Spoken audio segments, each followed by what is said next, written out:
Defining Christian faith. Faith is being persuaded of something through the word of another person.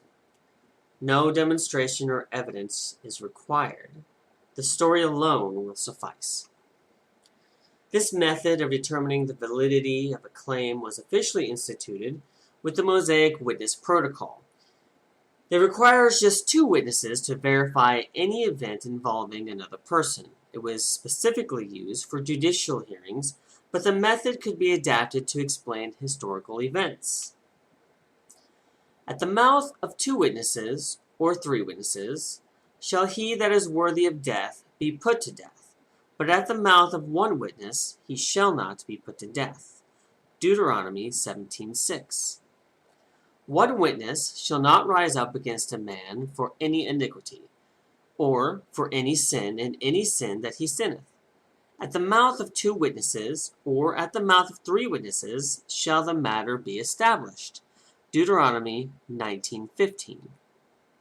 This protocol strongly suggests faith, not justice, mercy, love, or truth, is of the utmost importance, a theme we see throughout the Bible and Christendom. Faith is a way of thinking. When evidence is concluded as inconsequential, any and all explanations are acceptable as viable. What is accepted as factual is left to preference. Through faith, we understand that the worlds were framed by the Word of God, so that these things which are seen were not made of the things which do appear. Hebrews 11:3. By faith, Noah, being warned of God of things not seen as yet, moved with fear, prepared an ark to the saving of his house, by which he condemned the world and became heir of the righteousness which is by faith. Hebrews 11:7. There is no evidence to demonstrate the validity of these or other Bible stories mentioned in Hebrews 11 as historical.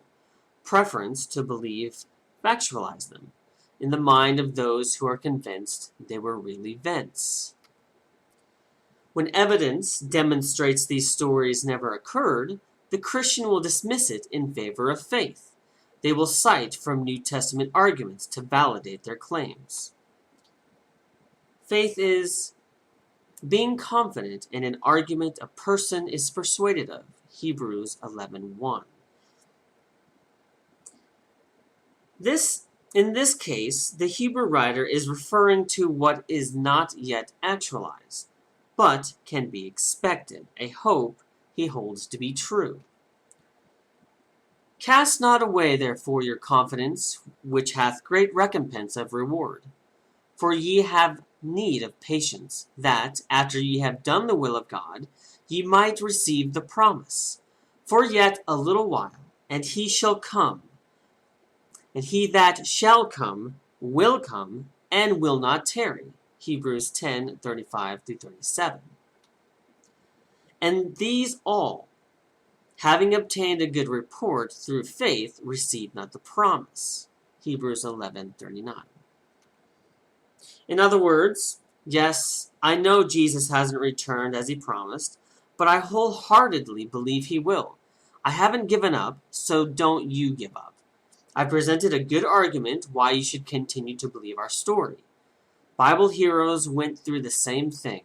They never received anything they were promised, yet remained convinced they would. They went down in Bible history as being model believers. So follow their example. I promise he'll be back. What is faith? The conclusion.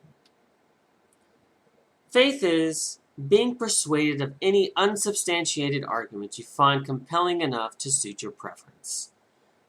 Out of the hundreds of first-century Christian manuscripts defining Christianity, Paul's version was preferred above the rest.